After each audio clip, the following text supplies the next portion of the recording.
Thank you, and good evening, everyone. Great to join with so many forces of the community that have been touched by the Pryor family. And to you, Barbara, and to Peter and Marcus and Reggie, our condolences to the entire family, to the children, grandchildren, great-grandchildren. What a couple. You know, we're here to honor the legacy and the life of Peter Pryor. Barbara, we have to include you in that because some are seen as a couple, almost as one. And when I read the obituary months ago, and they included the final moments, it was like a Cinderella moment, and it drew a lot of emotion for, I believe, anyone who read that. So we salute you along with Peter. We love you.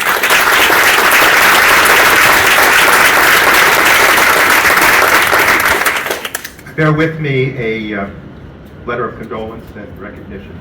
Letterhead from the U.S. House of Representatives, but it speaks primarily to the forcefulness of Peter Pryor. He did it with a great eloquence and with a sound sense of presence, a gift that he bore and wore so beautifully. But he fought back against injustice that he faced, unkindness, hurt, discrimination, and inequality.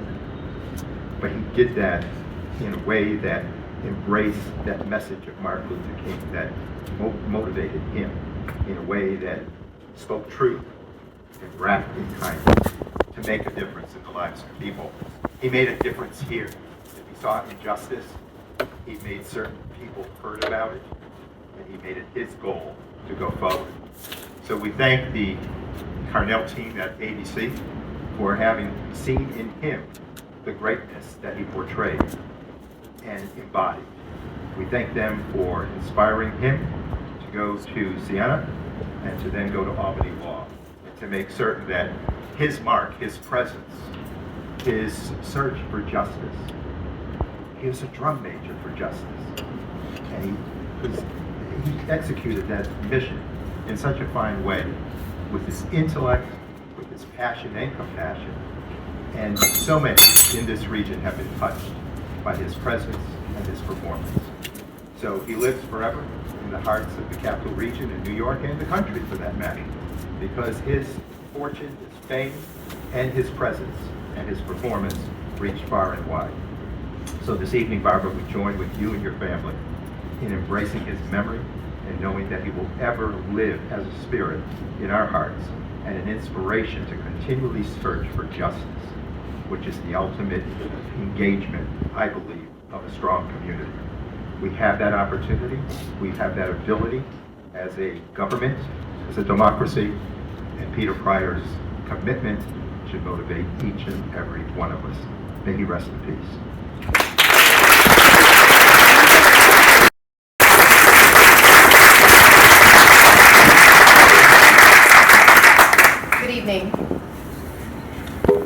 In 1961, Peter Pryor joined more than 1,000 people who packed into Wilborn Temple to listen to a young, up-and-coming preacher from Atlanta.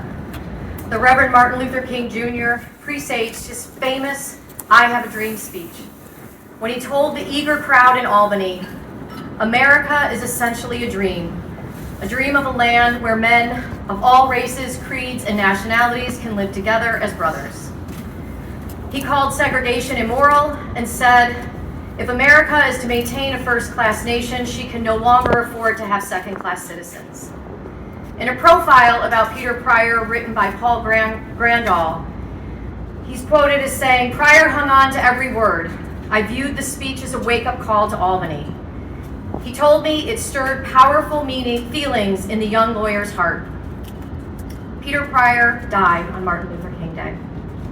He lived a life few could imagine or withstand. He experienced the toxic brutality of racism.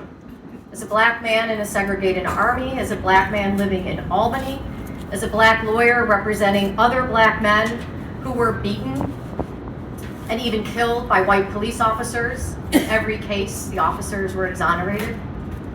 Some of these stories were captured in a documentary about the civil rights movement told through the lens of a Knickerbocker News photographer, But in reflecting on the film, Peter Pryor told Paul Randolph, "It doesn't fully reveal the absolute hell that blacks went through.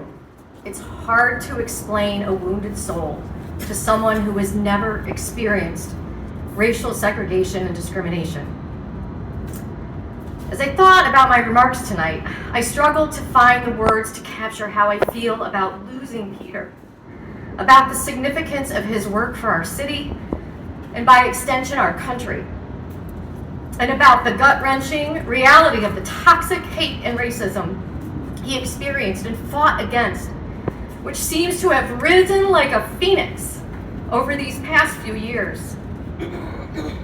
He knew it was never gone, we knew it was never gone, but its viciousness and deadly consequences seem to have erased decades of what we believe to be progress in our country. I first met Peter and Barbara at a Proctor's Gala. I can't remember if it was 2006 or 2007. I was not a politician then. I was not running for office. It was not on my radar. I was just a fellow board member, attorney, and city resident. We were seated at the same table, and after getting over my starstruck reaction of, I can't believe I'm sitting next to the Pryors, I recall a wonderful conversation where he and Barbara talked about the theater, about Center Square, about their children. They, of course, bragged on you, Marcus. They were gracious and kind, but I couldn't quite shake the feeling that he was the only, and how exhausting that must be. That's right. In 2006, he was the only black person on the Proctor's board. He was the first black person on the Proctor's board. How often was that the case in his life? The first, the only. It's exhausting. And yet he endured and persisted because he was Peter Pryor. And inspired by Martin Luther King, he lived Dr. King's exhortation that we must accept finite disappointment but never lose infinite hope. Peter's grandson, Lex, is one of the most gifted writers of his generation, and I mean that. That is not hyperbole. He truly is. He told Paul Randolph, quote, "My grandfather grew up in an era of apartheid in the Deep South, and he never lost that anger at how black people were treated. He had a courtly demeanor, but he was also angry at the same time. I don't think that's contradictory." I agree with Lex. And I suspect that his anger extended not just to what he saw in the South, but to what he saw and experienced throughout his life here in Albany. White supremacy is not a theory or a throwback. It's not anachronistic. It's not something that is brought up to make white people feel bad about themselves. White supremacy purchased a gun and drove 200 miles and executed moms and dads and grandparents in Buffalo. It is killing black and brown moms during childbirth at rates more than double those for white moms, irrespective of education and income. It led to the disproportionate loss of black and brown lives as COVID ravaged our country. And it is spreading its toxicity to our black and brown children as they watch and wonder what their future will hold. No, Lex, I don't think your father ever lost his anger because he was never given a reason to lose it. And yet, he figured out how to channel it, to enter courtrooms and boardrooms, and try to win incremental victories in the struggle for racial equality. As we at Albany Law School think about honoring Peter Pryor's legacy, I hope we will share his anger. I hope that we will be bold and acknowledge white supremacy. See it as the destructive force that it is, and recognize, as Dr. King did, that to be a first-class nation, we can no longer afford it. I hope we will commit ourselves to ending it. You can start small. You can be that business owner who, when his black employee showed up at a job and was told by the customer, "I was told that no black people would be sent here," that customer was fired, not the employee. You can be that employer who, when an employee showed up with a Confederate flag splashed on the hood of his car at Albany High School a few days ago, told that employee they were the ones who were no longer welcome. You can start with what you allow around you. You can call out that buddy who tells a racist joke, or the aunt who insists that Asians are to blame for COVID. Don't give it any place to hide. Lex said, "My grandfather spent his entire life fighting the world and trying to make peace with it. Our friend, our colleague, one of Albany's finest citizens in the history of our city, is at peace.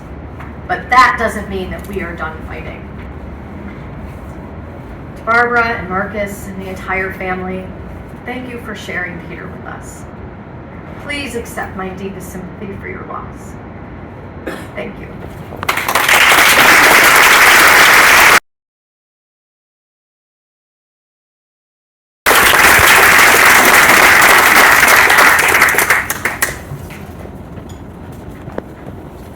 It is an honor for me to be provided a moment to share with you a portrait of a man who lived a life full of accomplishment and services, but he was much more. This is a celebration of a life well lived. And I thank Barbara and Marcus for this opportunity to address you. Now, I believe that I had a special relationship with Peter, but Peter possessed an uncanny attribute that anybody who came into his orbit was special. But indeed, I want to acknowledge that Peter and Barbara had a special relationship with Charles and Charlotte Buchanan, who are both here today.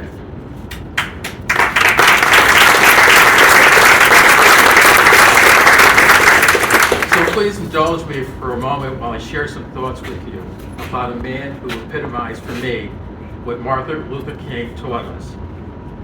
The ultimate measure of a man is not where he stands in the moments of comfort and convenience, but where he stands at times of challenges and controversy. And indeed, Peter stood boldly and enduringly during moments of challenges and controversies during his life on behalf of underserved communities. Now, the arc of his life is long, but permit me to share some events and memories of him. But I first want to recognize that Peter was a devoted husband to Barbara Singleton Pryor for more than 55 years, a loving father of 6 remarkable children, a revered friend to countless others, and in my opinion, a Renaissance man. And to the surrounding communities of color, he had a larger-than-life presence, affectionately and respectfully called Lawyer Pryor. No one ever called him Peter Pryor. They called him Lawyer Pryor. In fact, when I was interested in being a lawyer, the first thing my mother said, "You've got to go see Lawyer Pryor." You must agree with me that he was a striking, urbane figure, a person who was regal, dignified, poised. He possessed a mellifluous tone, a distinct professorial cadence, scintillating prose that just lent to his charm. And I always remember when I had a conversation with him, he'd always say, "May I ask, had you considered?" It was just the politeness that he always had. But he was always an engaging storyteller. And I relished the times when he invited me to the house just so I could hear his stories. In fact, he was an inveterate storyteller. No matter where he was, no matter who the audience was, he had a story to tell. And he was at his best telling a story when he had his favorite toddy in hand, a gin and tonic, and he would delight you all. And if you were a real good friend, he sang for you. And when he told these stories, the line may be blurred between fact and fiction, but who cared? Peter loved to sing and dance, but Barbara told me his dancing was a little bit to be desired. Now, many of you may not know this, but before he decided to become a professional, he wanted to be a calypso singer, and his stage name was Honey Dipper. I can't imagine witnessing Honey Dipper, so I'm going to leave it to your fertile imagination about Honey Dipper. But this is what Peter meant to me. I found courage to be one of his most profound qualities. No challenge to one to bring it to the front. I was awestruck when Peter told me this story. At age 14, he left home to join the United States Army to fight World War II. Now, I must admit, when I was 14, the only thing I thought about was sports, girls, and my next meal. Never thought about putting myself in harm's way. So I can't imagine the courage it took to take on this adventure at such a tender age, to endure the vicissitudes of being in a segregated unit, despised by white soldiers, but respected by Europeans, serving for 5 years and then leaving as a sergeant at age 19. Now, there were other black attorneys that practiced during the 50s, but Peter was the one that everybody recognized because he was there fighting and vindicating the rights of those whose rights were needed to be vindicated. Now, Peter was practicing right after 1954, so there were a lot of things going on that he was dealing with. But I wanted to bring to your attention two that reached home to me. He would pursue a lawsuit on behalf of Barbara Ann Snow to integrate the Albany Mid-City swimming pool located in Manans. Interesting, my mother told me that when she was a teenager, her and her girlfriend, Dorothy Johnson, went to integrate the swimming pool at Mid-City. Because Dorothy was so fair and could pass, she was admitted. But my mother was denied because she was of the darker hue. Peter won that lawsuit on behalf of Miss Snow and the community. There were others, but I was more impressed in 1962, Peter represented Samuel Clark, who was beaten by the Albany Police Department. That representation had a significant and dire consequence for Peter. It actually raised the ire of the Democratic elite. Lawyers, judges, governmental officials of all stripes ignored him at every turn. He even received death threats, and because of that, he closed his practice. But after service with the state, he returned to practice again. He helped integrate the Albany City Department, and he also pursued a civil rights claim against United Airlines. But the other thing about Peter was service. When Peter would encourage us to pursue service, he would raise two guiding points. To whom much has been given, much is required. Second, he accepted as his creed the former dean of Howard Law School and law professor to many civil rights lawyer, Charles Houston's challenge to his students. A lawyer is either a social engineer or a parasite on society. What do you choose to be? Which do you choose to be? To be a social engineer is to be a highly skilled, receptive, sensitive lawyer who knows how to explore the law and solving the problems of the local communities and bettering the conditions of underprivileged citizens. And Peter did this not only for his clients, but at the community at large. He helped resurrect the Albany NAACP that was floundering at the time. He was instrumental in keeping the Albany Interracial Council alive. He was the co-founder of the Urban League of Albany. And even when he had experienced housing discrimination, he set up a real estate company to help people of color to purchase homes in middle-class neighborhoods. He was on countless boards. He was a regent of New York, but he always had time for everyone else. But more importantly to me, I found him to be a Renaissance man. And when he was telling some of the stories, I found some of them fascinating.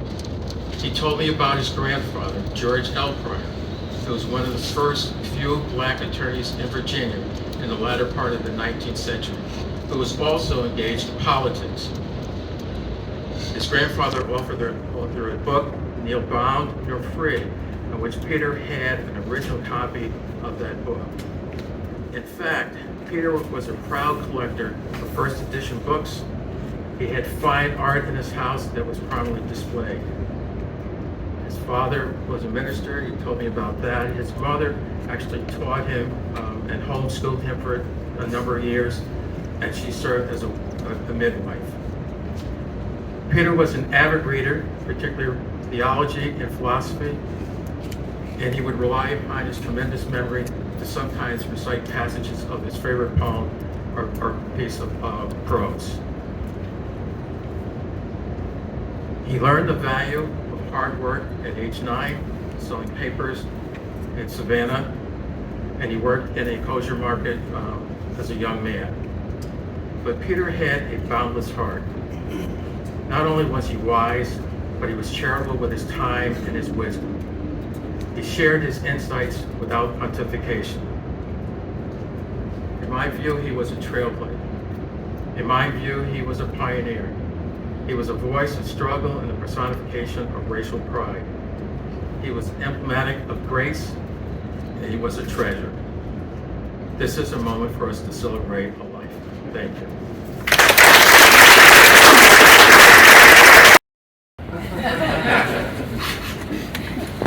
Follow all that. All right, you brought some fire. It's good breakfast. Yes.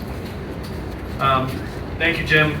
On behalf of my family, I'd like to start by thanking the Dean, Alicia, thank you, Board Chair Deb Treece, Jim Hacker, Mayor Sheehan, Randy Treece, the rest of the Board of Trustees, the incredibly generous donors who've made this possible, many of whom are here today, elected officials. Congressman, thank you so much. That was so kind and warm. Many that are active elected officials, retired elected officials who I know meant so much to my father. And we would like to thank each and every one of you for joining us in celebration of Peter Malachi Pryor, a man who touched so many in our community. Sophocles said, "If it were possible to heal sorrow by weeping, and to raise the dead with tears, gold were less prized than grief." My father was certainly a formidable force. He was also pretty funny, or at least he tried to be. Without sounding cliche, he would not want this to be a somber occasion. He would want this to be what it is, a celebration of his life and legacy, neither of which portends sadness. In fact, he's watching us from above. He can see through this tent, too, so it's him. And with a twinkle in his eye and a slight pursing of his upper lip, he's laughing with his baby sister Juanita, saying, "Look at all these people here. I can't believe old so-and-so, who I whooped at court, even showed up." Since my father's passing, my family has received an unbelievable outpouring of support. And probably the most common theme I've heard was that of my father's grace, class, and professionalism. My dad was a fearless champion of right over wrong, but it was rarely personal. He used to like to tell a story about how when he was trying a case in Schenectady, when, as my father described it, every time he objected, the judge responded, "Overruled." "Objection, Your Honor." "Overruled." Eventually, my father got fed up and asked to see the judge in his chambers. In chambers, the judge said, "You don't remember me, do you, Mr. Pryor?" And with my father's characteristic charm, he replied, "I don't remember you, Judge, but I've heard so many fine things about you. You're known as one of the more distinguished judges in this judicial district." The judge replied, "Well, do you remember trying the Taylor case back in such and such year?" "Well, I was the district attorney, and I lost that case to you." My father replied, "That's unfortunate, Judge, because you did such a fine job. You should have won."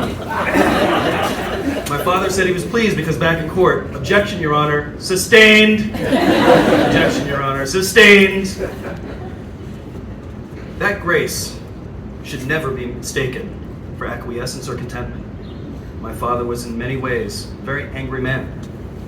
He was angry over the plight of his people, our community, our country. It's what drew him to the practice of law. Before relocating back to Albany last year, one evening over enough glasses of scotch that my dad and I both received a well-deserved scolding from my mother, I asked my dad, "Why didn't you accept a commission in the Army rather than leave?" He was a promising young leader, right? He was quickly promoted, and clearly he had earned the respect of his squad. He responded, "Son, the Army was hell on earth.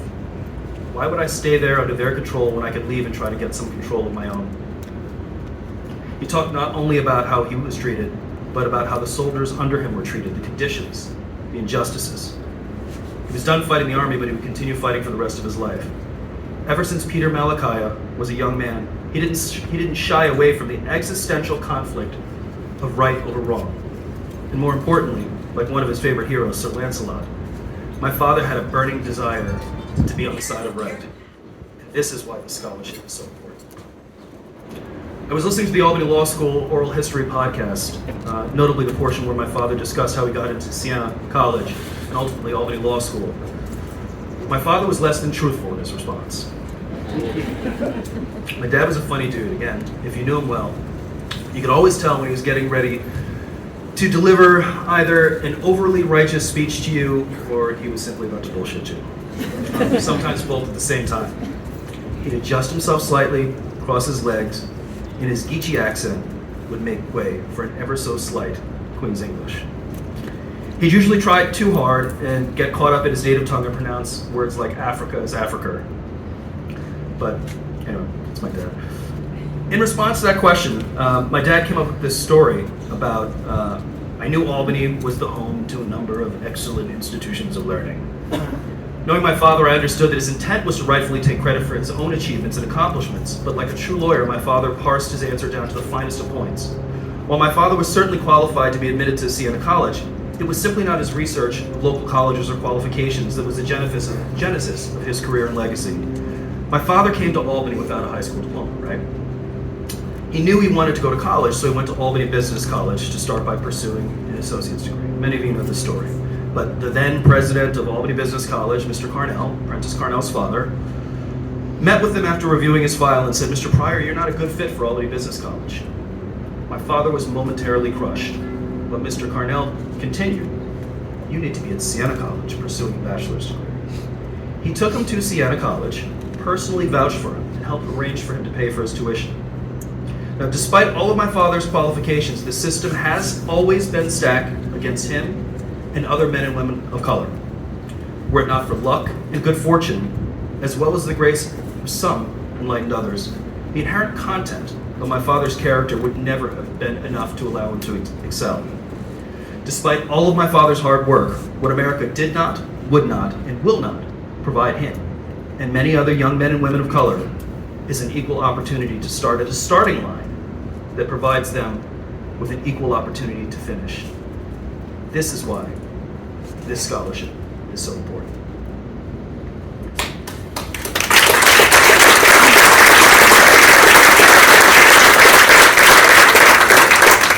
As we sit here today, with unanimity, we should absolutely regale in the achievement of a scholarship that not only rights injustices, but truly provides for an opportunity for equity and inclusion. However, just as my father realized that he could no longer serve in an army that didn't value him as a human being, we shouldn't fool ourselves into believing that our work is done.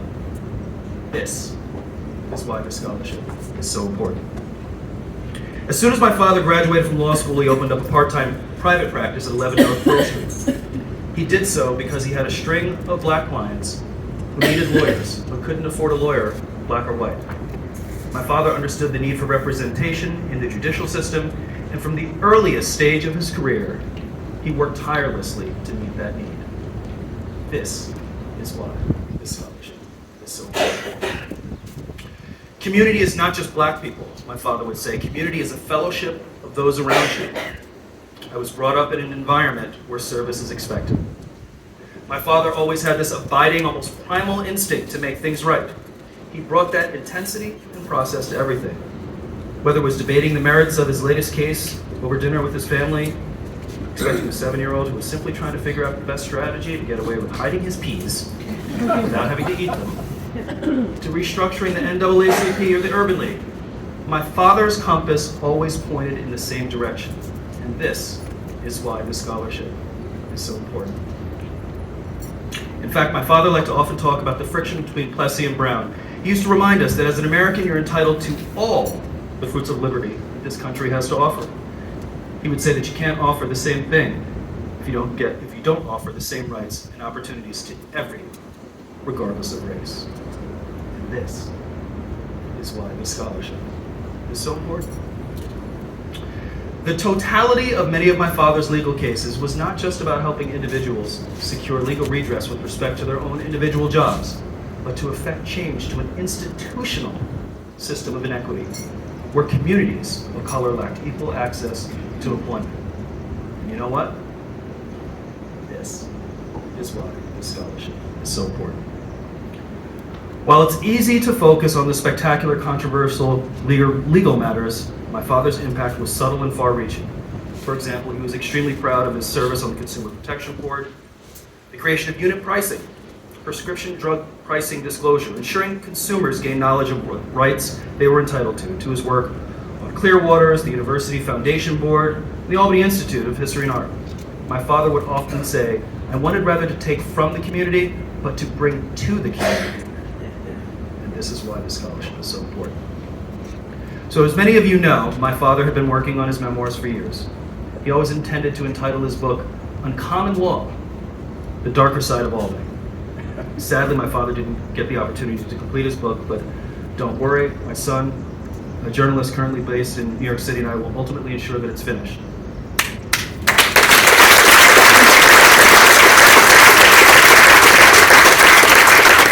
My father always wanted Albany Law School to be strong. He noted that his alma mater had an excellent dean, president, board of trustees, and student body he felt was the cream of the crop.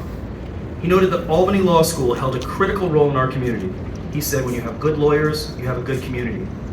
With the creation of this scholarship, Albany Law School will have the ability to attract, as my father would say, the cream of the crop of students of color from across the nation, if not the globe. He'd also say, don't stop. Keep pushing. Because your job, our job, is not done. But he can finally rest. Because of him, because of your generous donations, because of your support, the darker side of Albany just got brighter. And that light will continue to burn in perpetuity. Ouch.